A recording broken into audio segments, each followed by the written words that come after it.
টি-20 বিশ্বকাপে ভরাডুবি, দলের মধ্যে কোন দল আর ক্রিকেটারদের গ্রুপিংয়ে নাজেহাল পাকিস্তানের ক্রিকেট। ঘন ঘন কোচ, নির্বাচক ও বোর্ডের ম্যানেজমেন্ট পরিবর্তন করে প্রতিনিয়তই বিতর্কের জন্ম দিয়ে যাচ্ছে দেশটির ক্রিকেট বোর্ড। বিতর্ক যেন কোনোভাবেই পিছু ছাড়ছে না ম্যানিন গ্রিনদের। এবার আলোচনায় পাকিস্তানের সাবেক টি-20 অধিনায়ক শাহিন শাহ আফ্রিদি।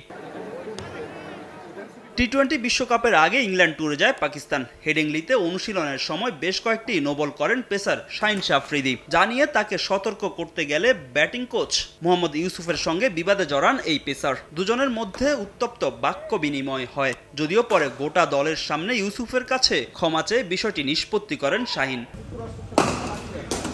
শৃঙ্খলা ভঙ্গের এমন ঘটনার পর কেন আফ্রিদির বিরুদ্ধে পদক্ষেপ নেওয়া হয়নি তা নিয়ে তদন্ত শুরু করে পিসিবি। আর বিশ্বকাপ ব্যর্থতার রিপোর্টে দল নিয়ে কোচ গ্যারি কার্স্টেনের বিস্ফোরক অভিযোগে বিষয়টি হয়েছে আরও গুরুতর। শুধু আফ্রিদি নয়, পাকিস্তান দলের বেশ কয়েকজন সিনিয়র ক্রিকেটারকে নিয়ে হাঁটে হাঁড়ি ভেঙেছেন দক্ষিণ আফ্রিকান এই কোচ।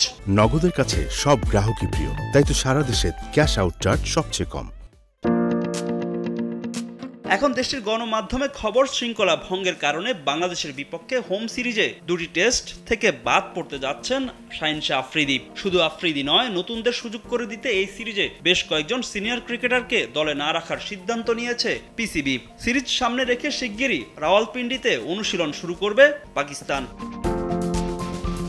এদিকে পাকিস্তানের টেস্ট অধিনায়ক হিসেবে বহাল থাকছেন শান মাসুদ। বাংলাদেশের বিপক্ষে 2 টেস্ট ছাড়াও পুরো মৌসুমে পাকিস্তান দলের নেতৃত্ব দিবেন এই ক্রিকেটার। বিষয়টি নিশ্চিত করেছেন পাকিস্তান ক্রিকেট বোর্ডের প্রধান মহসিন নাকভি। লাল বলের অধিনায়ক চূড়ান্ত হলেও এখনও সাদা বলের 2 ফরম্যাটের অধিনায়ক খুঁজে পায়নি পিসিবি। 2025 সালে নিজ দেশে অনুষ্ঠিত হওয়া আইসিসি চ্যাম্পিয়ন্স ট্রফির কথা মাথায় রেখে দ্রুতই অধিনায়ক নির্বাচন করবে পাকিস্তান ক্রিকেট বোর্ড। ফাহিম ইসলাম, সময় সংবাদ।